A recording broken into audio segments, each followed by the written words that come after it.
Welcome back. ഇന്ന് നമ്മൾ കാണിക്കുന്നത് എല്ലാവർക്കും അറിയാവുന്ന ഒരു റെസിപ്പി ആയിട്ടാണ്. ഇന്ന് ഉണ്ടാക്കുന്നത് ഇറച്ചിയടയാണ്. ഇതിനകത്ത് നമ്മൾ ഫില്ലിംഗ് ആയിട്ട് കൊടുത്തിട്ടുള്ളത് ബീഫാണ്, അതുകൊണ്ട് ഇതിനെ ഇറച്ചിയട നമ്മൾ പറയും. ഇനി ഇതിനകത്ത് ചിക്കൻ്റെ ഫില്ലിംഗാണ് കൊടുക്കുന്നതെങ്കിൽ ഇത് ചിക്കനട ആയിട്ട് മാറും. പിന്നെ പരിപ്പിൻ നമ്മൾ തേങ്ങയും പഞ്ചസാരയൊക്കെ ഇട്ടിട്ട് അതും ഫില്ലിംഗ് ആയിട്ട് കൊടുക്കും, അപ്പോൾ ഇതൊരു പരിപ്പിൻ്റെ അടയായിട്ട് മാറും. അപ്പോൾ ഇതിനെ പല തരത്തിൽ നമുക്ക് ഉണ്ടാക്കിയെടുക്കാം കേട്ടോ. ഇതെല്ലാവർക്കും അറിയുന്ന ഒരു റെസിപ്പിയാണ്, എന്നാലും ഒന്ന് കാണിക്കുന്നത് മാത്രം. നമ്മളിതെങ്ങനെ ഫ്രീസറിൽ സ്റ്റോർ ചെയ്യാമെന്നുള്ളതൊക്കെ ഇതിൽ കാണിക്കുന്നുണ്ട് കേട്ടോ. അപ്പം വീഡിയോ മുഴുവനായിട്ട് കാണാം. ഇഷ്ടപ്പെടുവാണെങ്കിൽ ലൈക്ക് ചെയ്യാനും ഷെയർ ചെയ്യാനും, പിന്നെ സബ്സ്ക്രൈബ് ചെയ്യാതെ കാണുന്നവരുണ്ടെങ്കിൽ ഇപ്പം തന്നെ ഒന്ന് സബ്സ്ക്രൈബ് കൂടി ചെയ്യാം. അപ്പോൾ ആദ്യം നമുക്ക് ഇതിനകത്തേക്കുള്ള മസാല റെഡിയാക്കി എടുക്കണം. അപ്പോൾ ഞാനിവിടെ കുറച്ച് അധികം തന്നെ ഉണ്ടാക്കിയെടുക്കുന്നത് കൊണ്ട് തന്നെ കുറച്ച് വലിയ പാത്രത്തിൽ തന്നെ കട്ട് ചെയ്ത് വെച്ചിട്ടുള്ള ഉള്ളിയും പച്ചമുളകും കറിവേപ്പിലയും ഒന്ന് വഴറ്റിയെടുക്കുന്നുണ്ട്. ഞാനിത് 2 ടൈപ്പ് ഫില്ലിങ്ങിന് വേണ്ടിയിട്ടാണ് ഈ ഉള്ളി വഴറ്റിയെടുക്കുന്നത്. അപ്പോൾ നമുക്ക് ആവശ്യമുള്ള ഫില്ലിങ് നമുക്ക് എടുത്തിട്ട് ഇടാം. ഇപ്പോൾ നമ്മൾ ചിക്കനും ബീഫുമാണ് ഞാൻ ഉണ്ടാക്കുന്നത്, അപ്പം അതിന് ആവശ്യമായിട്ടുള്ള ഉള്ളിയും ഒരുമിച്ച് തന്നെയാണ് വഴറ്റിയെടുക്കുന്നത്. ഒന്ന് വഴന്ന് വന്നതിന് ശേഷം നമുക്കിത് 2 പാർട്ടായിട്ട് നമുക്കിത് മാറ്റി വെക്കാം. ഞാനിവിടെ ചിക്കൻ്റെതും ബീഫിൻ്റെ ഫില്ലിങ്ങുമാണ് ഉണ്ടാക്കുന്നത്. ഞാനിവിടെ ഉണ്ടാക്കിയിട്ടുള്ള ബീഫിൻ്റെ അടയാണ് കേട്ടോ. ചിക്കൻ്റെ അട ഞാൻ വേറെ ആവശ്യത്തിന് വേണ്ടിയിട്ട് ഉണ്ടാക്കിയെടുക്കുന്നതാണ്. അപ്പോൾ ഞാൻ സെയിൽ ചെയ്യാൻ വേണ്ടിയിട്ട് ഉണ്ടാക്കുന്നതാണ്, അതുകൊണ്ടാണ് ഇത്ര അധികം തന്നെ ക്വാണ്ടിറ്റിയിൽ കാണിക്കുന്നത്. ഉള്ളി ജസ്റ്റ് ഒന്ന് വഴന്ന് വന്നാൽ ഇഞ്ചി വെളുത്തുള്ളിയൊക്കെ ഇട്ട് കൊടുക്കാം. ഞാനിവിടെ പച്ചമുളക് കട്ട് ചെയ്തിട്ടാണ് ഇട്ട് കൊടുക്കുന്നത്. നമ്മൾ ഈ സ്നാക്സ് ഐറ്റംസ് ഒക്കെ ഉണ്ടാക്കുമ്പോൾ പച്ചമുളക് ഇങ്ങനെ കട്ട് ചെയ്തിടുമ്പോഴാണ് കുറച്ചും കൂടി നല്ലത്. അപ്പം സ്പൈസി ഇഷ്ടപ്പെടുന്നവരാണെങ്കിൽ ഇത്ര അധികം പച്ചമുളക് ഇടുക കേട്ടോ. ഞാൻ കുറച്ചധികം തന്നെ ഇടുന്നുണ്ട്.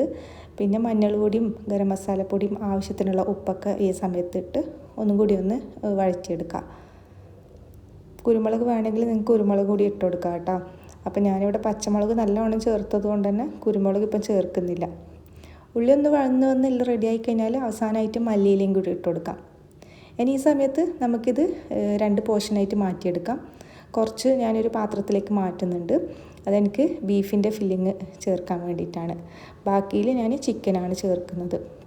അപ്പോൾ നിങ്ങൾ ഉണ്ടാക്കുമ്പോൾ ഇതുപോലെ തന്നെ കുറച്ചധികം തന്നെ ഉള്ളി വഴറ്റിയെടുക്കുക. വഴറ്റുന്ന രീതി സെയിം തന്നെയാണ്, നമ്മളെല്ലാ ഫില്ലിങ്ങിനും ഉണ്ടാക്കുന്ന പോലെ തന്നെ ഉള്ളി ഇഞ്ചി വെളുത്തുള്ളിയൊക്കെ ഇട്ടിട്ട് വഴറ്റിയെടുക്കുകയാണ്. അപ്പം നമ്മൾ ക്യാപ്സിക്കനൊന്നും ചേർക്കുന്ന ഫില്ലിങ് അല്ലാത്തത് കൊണ്ട് നമുക്കിതുപോലെ തന്നെ വഴറ്റിയെടുക്കാം കേട്ടോ. ഇനി ക്യാപ്സിക്കൻ ചേർക്കുന്ന ഫില്ലിംഗ് ആണെങ്കിൽ നിങ്ങൾക്ക് ഇതുപോലെ തന്നെ കുറച്ച് ഉള്ളി വഴറ്റി അതിലേക്ക് കുറച്ച് മാറ്റി വെച്ചിട്ട് ക്യാപ്സിക്കനൊക്കെ ചേർത്തിട്ട് മിക്സ് ചെയ്തെടുക്കാം കേട്ടോ. അപ്പോൾ ഞാൻ കുറച്ച് മാറ്റി വെച്ച് അതിൽ ചിക്കന് വേവിച്ച് വെച്ച് ചിക്കനൊന്ന് ഷ്രെഡ് ചെയ്തിട്ട് കൊടുത്തിട്ടുണ്ട്. ബാക്കി നമ്മൾ നേരത്തെ എടുത്ത് വെച്ചതിൽ ബീഫും കൂടി ഇട്ട് കൊടുക്കുന്നുണ്ട്. ബീഫ് ഉപ്പും മഞ്ഞൾപ്പൊടിയും ഗരം മസാലയൊക്കെ ഇട്ടിട്ട് വേവിച്ച് വെച്ച് ഒന്ന് ഷ്രെഡ് ചെയ്ത് വെച്ചിട്ടുള്ളതാണ്. ഇത് നമുക്ക് ഈ ഒരു ഉള്ളിയിൽ മിക്സ് ചെയ്തിട്ട് വെക്കേ വേണ്ടു. അപ്പോൾ നമ്മൾ നേരത്തെ തന്നെ മല്ലിയിലൊക്കെ റെഡിയാക്കി വെച്ചതുകൊണ്ട് തന്നെ ഇനി അതൊന്നും ചേർക്കേണ്ട ആവശ്യമില്ല. അപ്പോൾ നമ്മളിപ്പോൾ 2 ഫില്ലിങ് റെഡിയാക്കിയിട്ടുണ്ട് കേട്ടോ. അപ്പോൾ നിങ്ങൾക്ക് ഉണ്ടാക്കാൻ വളരെ എളുപ്പമാവും. 2 ഫില്ലിങ്ങും ഒരുമിച്ചായി കിട്ടിയല്ല. ഉള്ളി വഴറ്റുന്ന സമയത്ത് തന്നെ 2 ഒരുമിച്ച് വഴറ്റിയെടുത്ത് ഇതുപോലെ ഫില്ലിങ് മാറ്റി മാറ്റി ഇട്ട് കൊടുത്താൽ മതിയാവും. ഇനി ഇതൊന്ന് ടേസ്റ്റ് ചെയ്ത് ഇതിൽ കുറവുള്ളതൊക്കെ നമുക്കിപ്പോൾ ചേർത്ത് കൊടുക്കാം. ഉപ്പൊക്കെ കുറവുണ്ടെങ്കിൽ ചേർത്ത് കൊടുക്കാം. അപ്പോൾ ഞാനിവിടെ കുറച്ച് മല്ലിയിലയും കൂടി ചേർക്കുന്നുണ്ട്. വളരെ കുറച്ച് ഗരം മസാലയും ചേർത്തൊന്ന് മിക്സ് ചെയ്തെടുക്കുന്നുണ്ട്. ചാനലിൽ ഒരുപാട് വീഡിയോസൊക്കെ അപ്ലോഡ് ആക്കിയിട്ടുണ്ട് കേട്ടോ. നിങ്ങൾ കണ്ടിട്ടില്ലെങ്കിൽ ഒന്ന് കണ്ടു നോക്കി ഫീഡ്ബാക്കൊക്കെ അറിയിക്കാം. നമുക്ക് നോമ്പിന് പറ്റിയ ഒരുപാട് റെസിപ്പീസൊക്കെ ഈസി ആയിട്ടുള്ളതും നിങ്ങൾക്ക് അറിയാവുന്നതും അറിയാത്തതുമായിട്ടുള്ള ഡിഫറെൻ്റ് ആയിട്ടുള്ള കുറേ ഐറ്റംസൊക്കെ നമ്മൾ അപ്ലോഡ് ആക്കിയിട്ടുണ്ട് കേട്ടോ. എന്തായാലും ഒന്ന് ട്രൈ ചെയ്ത് നോക്കാം, കണ്ടു നോക്കാം. ഇഷ്ടപ്പെടുവാണെങ്കിൽ ലൈക്ക് ചെയ്യാനും ഷെയർ ചെയ്യാനും, സബ്സ്ക്രൈബ് ചെയ്യാതെ കാണുന്നവരുണ്ടെങ്കിൽ ഒന്ന് സബ്സ്ക്രൈബും കൂടി ചെയ്യാം കേട്ടോ. അപ്പോൾ നമ്മളെ ഫില്ലിങ് ഇവിടെ റെഡി ആയിട്ടുണ്ട്. ഇനി ഇതവിടെ മാറ്റി വെക്കാം. ഇനി നമുക്ക് മാവൊന്ന് കുഴച്ചെടുക്കണം. അപ്പോൾ ഒരു പാത്രത്തിലേക്ക് നമുക്ക് മൈദ ഇട്ട് കൊടുക്കുന്നുണ്ട്. ഞാനിവിടെ കുറച്ചധികം തന്നെ ഉണ്ടാക്കുന്നത് കൊണ്ട് തന്നെ പ്രത്യേകം കണക്കൊന്നും പറയുന്നില്ല. കുറച്ചധികം തന്നെ മൈദ എടുത്തിട്ട് കുഴച്ചെടുക്കുകയാണ് ചെയ്യുന്നത്. ഇതിലേക്ക് കുറച്ച് ഉപ്പും പിന്നെ വളരെ കുറച്ച് ഗീയും കൂടി ചേർത്ത് ഒന്ന് നന്നായിട്ടൊന്ന് മിക്സ് ചെയ്തതിന് ശേഷം നോർമൽ വെള്ളത്തിൽ നമുക്ക് ഒന്ന് കുഴച്ചെടുക്കാം. ഗീ നമ്മൾ ചേർക്കുന്നത് നമ്മൾ ഈ ഒരു ഇറച്ചിയട നല്ല ക്രിസ്പി ആയി കിട്ടാൻ വേണ്ടിയിട്ടാണ്. ഇപ്പോൾ ക്രിസ്പി ആയിട്ടുള്ള ഇറച്ചിയട വേണ്ടെങ്കിൽ നിങ്ങൾക്ക് ഈ ഗീ ചേർക്കുന്നത് ഒഴിവാക്കാം. കുറച്ചും കൂടി നമ്മളിങ്ങനെ കഴിക്കുന്ന സമയത്ത് ഒരു വലിഞ്ഞ് വരുന്ന ഒരു ടൈപ്പ് ഇറച്ചിയട വേണമെങ്കിൽ നിങ്ങൾക്ക് ഗീ സ്കിപ്പ് ചെയ്യാം കേട്ടോ. അപ്പോൾ നല്ല ക്രിസ്പി ആയിട്ടുള്ള ഇറച്ചിയട വേണമെങ്കിൽ ഗീ ചേർത്ത് കൊടുത്ത് ഇതുപോലെ ആവശ്യത്തിനുള്ള വെള്ളം കൂടി ചേർത്ത് നല്ല സോഫ്റ്റ് ആക്കിയിട്ടൊന്ന് കുഴച്ചെടുക്കാം. ഇത് നമുക്ക് ബീഫിൻ്റെ ഫില്ലിംഗ് അല്ലാണ്ട് നമുക്ക് ചിക്കൻ ഫില്ലിംഗ് വെച്ചിട്ടും ചെയ്യാം, ചെമ്മീൻ്റെ ഫില്ലിംഗ് വെച്ചിട്ടും ചെയ്യാം.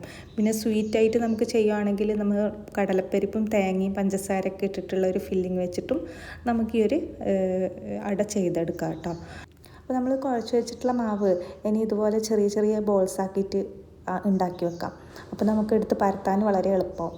അപ്പോൾ ഞാൻ ഈ മുഴുവൻ മാവും ഇതുപോലെ ചെറിയ ചെറിയ ബോൾസ് ആക്കിയിട്ട് മൈദയിലൊന്ന് കോട്ട് ചെയ്തിട്ട് വേണം വെക്കാൻ, ഇല്ലെങ്കിൽ ഇത് എല്ലാം കൂടി ഒട്ടിപ്പിടിച്ച് വീണ്ടും രണ്ടാമതും ബോൾസ് ആക്കി എടുക്കേണ്ട പണിയാവും. അപ്പോൾ നമുക്ക് ഇതുപോലെ ബോൾസ് ആക്കുന്ന സമയത്ത് തന്നെ മൈദയിൽ ഇതുപോലെ നല്ലോണം കവർ ചെയ്തിട്ട് അവിടെ മാറ്റി വെക്കാം. അപ്പോൾ ഞാനിവിടെ ഒരു പൂരിൻ്റെ എല്ലാം സൈസ് ചെറിയൊരു സൈസ് ബോളാണ് കേട്ടോ എടുത്തിട്ടുള്ളത്. അങ്ങനെ മുഴുവനായും ബോളാക്കി എടുത്തതിന് ശേഷം നമുക്കിതൊരു പൂരിൻ്റെ സൈസ് തന്നെ നമുക്കിതൊന്ന് പരത്തിയെടുക്കാം.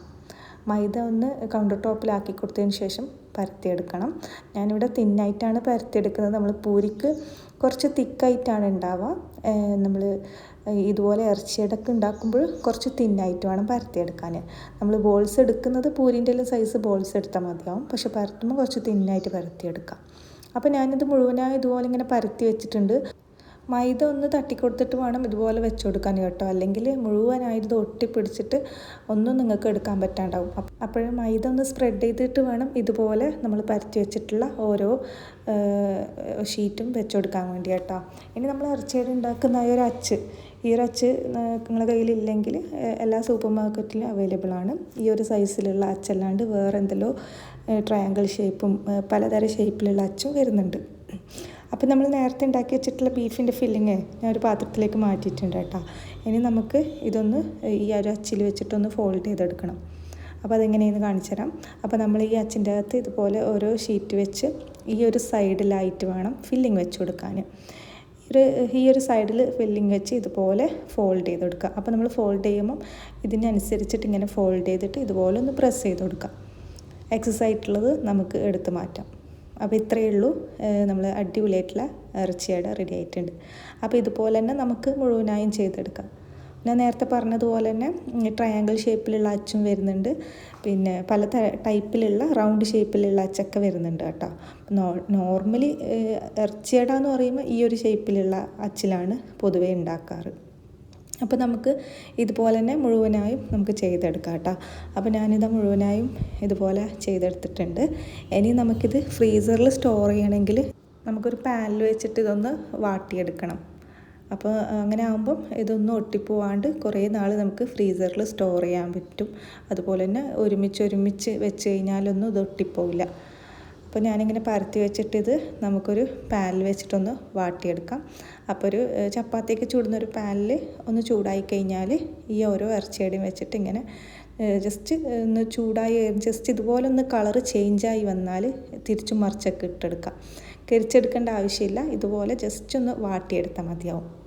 ഈ ഒരു രീതി അല്ലാണ്ട് ഓയിലിൽ ജസ്റ്റ് ഒന്ന് ഫ്രൈ ചെയ്തിട്ട് എടുത്ത് മാറ്റി ഫ്രീസറിൽ സൂക്ഷിക്കുന്നവരുണ്ട്. അതായത് നമ്മൾ ഓയിലിൽ കൂടുതലായിട്ട് നമ്മൾ ഫ്രൈ ചെയ്യാണ്ട് വളരെ കുറച്ച് ടൈം ഇട്ട ഉടനെ എടുക്കുന്ന രീതിയിൽ ഫ്രൈ ചെയ്തെടുക്കാം. എന്നിട്ട് ചൂടാറിയതിന് ശേഷം ഫ്രീസറിൽ വെക്കാം. എന്നിട്ട് നമ്മൾ ഉപയോഗിക്കുന്ന സമയത്ത് വീണ്ടും ഓയിലിൽ ഫ്രൈ ചെയ്തെടുക്കാം. ഇത് ഞാനിപ്പോൾ അങ്ങനെ ഫ്രൈ ചെയ്യുന്നില്ല, ജസ്റ്റ് പാനിൽ വെച്ചിട്ട് തിരിച്ചും മറിച്ചും ഇട്ടെടുക്കുകയാണ് ചെയ്തിട്ടുള്ളത്. അപ്പോൾ ഇതുപോലെ നമുക്കിത് ഒരുമിച്ച് വെച്ച് കഴിഞ്ഞാൽ ഇത് ഒട്ടിപ്പിടിക്കുന്ന പ്രശ്നം വരില്ല. അപ്പോൾ ഞാനിത് മുഴുവനായി ഇതുപോലെ ചെയ്തിട്ടുണ്ട്. ഇനി ഇതിൻ്റെ ചെറിയ ചൂടൊക്കെ മാറിയതിന് ശേഷം നമുക്കിത് പാക്ക് ചെയ്ത് ഫ്രീസറിൽ സ്റ്റോർ ചെയ്യാം. അപ്പോൾ നമുക്ക് പെട്ടെന്ന് ഗസ്റ്റൊക്കെ വരുമ്പോൾ എടുത്ത് ഫ്രൈ ചെയ്യാനൊക്കെ എളുപ്പമാണ് ഈ ഒരു രീതിയിൽ നമ്മൾ സ്റ്റോർ ചെയ്ത് വെച്ച് കഴിഞ്ഞാൽ. അപ്പോൾ ഞാൻ ഇതുപോലത്തെ ഒരു പാക്കറ്റിലാണ് സ്റ്റോർ ചെയ്യുന്നത്. അപ്പോൾ ഇതുപോലെ ഒരു പാക്കറ്റിൽ ഇതുപോലെ ഇങ്ങനെ രണ്ടെണ്ണം വെച്ചിട്ട് ഇങ്ങനെ അടുപ്പിച്ച് വെച്ചിട്ട് ഇതുപോലെ നല്ല നീറ്റിൽ വെച്ച് കൊടുക്കുക.